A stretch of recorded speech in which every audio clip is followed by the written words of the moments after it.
les titres de votre journal. Le Tour de Guyane, victoire du Guadeloupéen Kélian Duro. Le point sur cette première étape dans un instant avec Atis Jahir.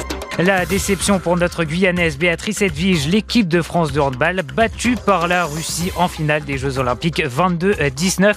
Comme tous les soirs, direction Rio dans quelques minutes pour le journal des Jeux. Un dispositif commun entre la police et la gendarmerie pour lutter contre les vols à la tire et à l'arraché au marché de Cayenne. Les précisions dans ce journal. Bonsoir à toutes et à tous. Vous l'avez suivi et vécu en direct sur Guyane Première, la première étape du Tour de Guyane et un carton plein pour la Guadeloupe. Le résumé de cette première étape avec vous, Atis Jahir. Une étape rondement menée à plus de 40 km/h pour 139 km pour un départ, une arrivée à Rémire-Montjoly. Une victoire Guada, Kélian Duro devant son coéquipier Jules Lanclume. La course, une première échappée de 21 coureurs vers Montigny-Tonnet-Grande qui compte plus de 3 minutes sur le peloton. Un trait d'enfer mené par les fuyards.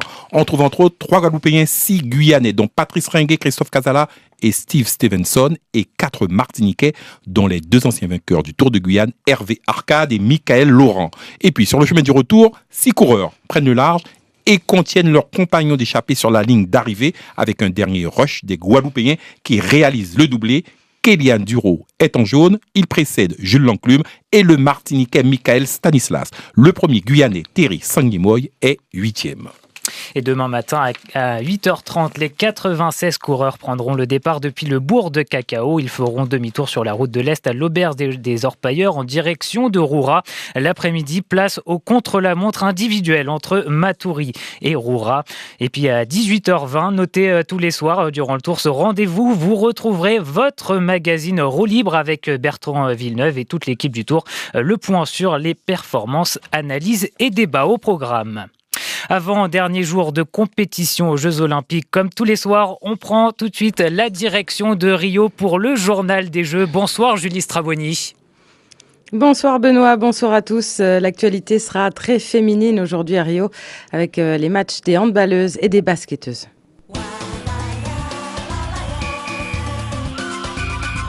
Le journal des Jeux. Julie Stravoni. Bonsoir à tous. Les Jeux Olympiques se terminent demain à Rio avec la finale de handball masculin France-Danemark. Mais aujourd'hui, les Françaises les devançaient et c'est une finale historique qui finit mal, Fabrice Craig.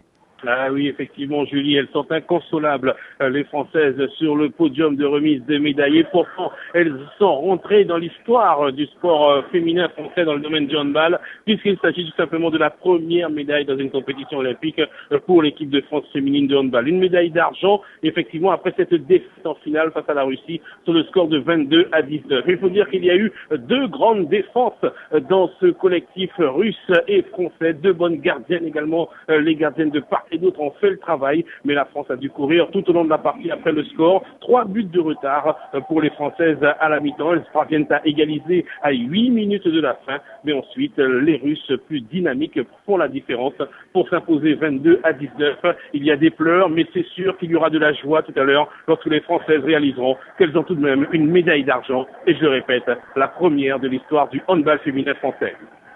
Merci Fabrice Craig. Et demain, les experts rencontrent le Danemark à partir de 14h à Rio. Basketball, pas de médaille à Rio pour les vice-championnes des JO de Londres. L'équipe de France féminine a été battue par la Serbie 70-63 lors de la petite finale. Les braqueuses ne sont pas véritablement rentrées dans cette rencontre face aux championnes d'Europe et l'efficacité retrouvée avant la mi-temps avec l'égalité à 27 points n'a pas tenu en troisième quart-temps. La Martiniquaise Marielle Amand a analysé le match au micro de Fabrice Craig. On fait pas mal d'erreurs, on perd beaucoup de ballons déjà, donc voilà, elles se nourrissent de nos erreurs. Je pense que ce sont des petits moments de relâchement qui nous ont coûté des paniers faciles pour les Serbes, ou bien des 3 points, les rebonds, enfin détail près en fait. Et voilà, donc c'est dur de finir comme ça et à ce niveau-là, on ne peut pas se permettre de faire des erreurs en fait tout le temps. On va en faire, on sait très bien, mais c'est les limiter. Voilà, donc elles nous prennent pas mal de rebonds, elles nous d'entrer dès le troisième, donc on savait qu'il fallait le verrouiller. Voilà, mais malgré tout, on est resté ensemble. On a su rester ensemble, on a su montrer qu'on pouvait se battre jusqu'au bout. Donc voilà, je reste malgré tout très fière de faire partie de cette équipe. Et c'est un arbitre guadeloupéen, Eddy Viator, qui a officié sur la finale féminine de basket en tant que premier arbitre. C'était ses tout premiers JO. Aux Jeux Olympiques, les ultramarins ne sont pas seulement athlètes ou entraîneurs. Exemple avec un Martiniquais d'adoption qui, depuis 9 mois, a embarqué femmes, fils et chats, ainsi que 17 valises pour s'installer provisoirement à Rio. Cédric Fournier est chef d'une agence événementielle basée aux Trois-Îlets et il travaille pour le CIO, le Comité international olympique, sur les infrastructures temporaires mises en place spécialement pour les Olympiades. Il s'est même rendu en Corée du Sud en prévision des Jeux d'hiver 2018. Cédric Fournier qui rentrera en Martinique dans quelques jours. Je fais le tour des sites pour m'assurer que tout se passe bien et puis essayer de trouver des solutions, parce qu'il y a toujours des petles problèmes qui arrivent, donc pour trouver des solutions rapides pour que tout se passe pour le mieux. Ça peut être effectivement les accès, la décoration, les terrains des athlètes, etc. Dans mon ancienne vie, avant de vivre en Martinique, je travaillais pour un prestataire de tous ces grands événements et donc le comité olympique m'a contacté pour les aider dans ma spécialité. Donc vous voyez tout des JO ? Je vois pas mal de choses des JO, en effet. Donc, moi je suis surtout basé sur l'Olympic Park et la zone de Barra, incluant Rio Centro et puis le golf et Pontal. Mais ça m'arrive aussi de me déplacer à Deodoro.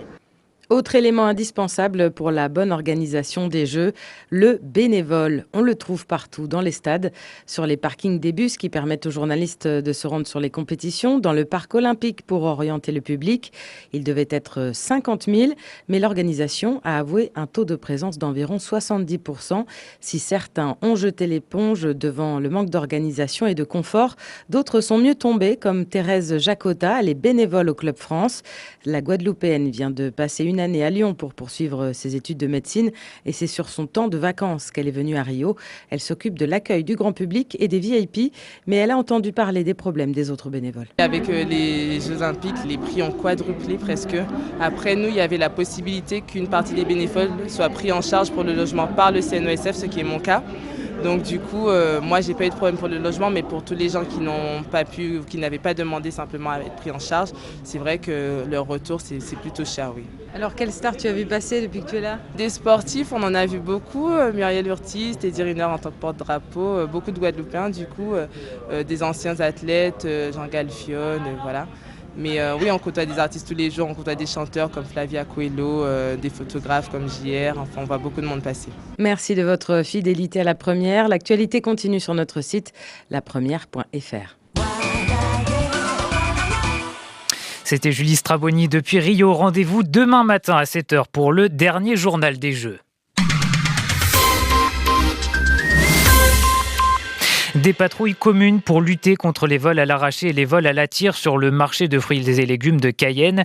Une opération conjointe mise en place par la police nationale et municipale. Elles ont décidé d'unir leurs forces pour faire face à ce phénomène récurrent. Ce matin, le préfet Martin Gégère s'est rendu sur place pour prendre connaissance du dispositif. Le reportage de Nickerson Perdillus. Les vols à l'arraché et à la tire sont fréquents sur le marché de Cayenne. Les malfaiteurs ciblent leurs victimes qui ont souvent les mains remplies de courses et n'ont pas le temps de réagir lorsque leur chaînes ou autres objets sont arrachés. Depuis environ un mois, des patrouilles mixtes sillonnent le marché les mercredis, vendredis et samedis. Il y a 5 agents de la police municipale. Léon Hilaire, brigadier chef principal, c'est lui le responsable du marché. Lorsque nous constatons des vols, si nous sommes présents, nous intervenons et nous appréhendons les individus en question et nous faisons part à la police nationale. L'objectif de ce dispositif est de rassurer la population, mais aussi dissuader les voleurs en plus des interpellations. La police nationale est elle aussi visible, mais pas que. Joël Patrick Terry, commissaire adjoint. En complément de ces effectifs, nous avons des policiers en civil que vous ne remarquez pas, qui se fondent au milieu de la population. Et ce sont eux principalement qui sont nos yeux et qui permettent d'interpeller en flagrance les individus lorsqu'ils commettent des infractions. Ned est un commerçant de fruits et légumes. Le sentiment d'insécurité, il ne le ressent pas forcément. Sur le marché, il n'y en a pas tant que ça, contrairement à l'idée reçue. On sait qu'il y a certaines périodes qui sont favorables au vol. Néanmoins, on est très vigilant aux gens qui regardent les caisses, qui sont là, qui font rien. D'ici la rentrée, des brigades en VTT devraient voir le jour. Le marché est aussi doté de 4 caméras de surveillance. La mairie envisage d'en mettre d'autres. La finale de la Coupe de l'UNAF à 20h ce soir. L'étoile filante d'Irakubo affronte l'étoile de Matoury. Match à suivre au stade Edmar Lama de Rémire-Montjoly. Avant de clôturer ce journal, je vous en rappelle les principaux titres. Première étape du Tour de Guyane, victoire du Guadeloupéen Kilian Duro. À Rio, Béatrice Edwige et les handballeuses françaises se contentent d'une médaille d'argent. Victoire des Russes en finale 22-19. Un dispositif commun entre la police nationale et municipale pour lutter contre les vols et les tirs à l'arraché au marché de Cayenne. Le dispositif était présenté ce matin au préfet Martin Gégère. C'est la fin de ce journal. Merci à vous de l'avoir suivi. Très belle soirée à tous sur Guyane Première.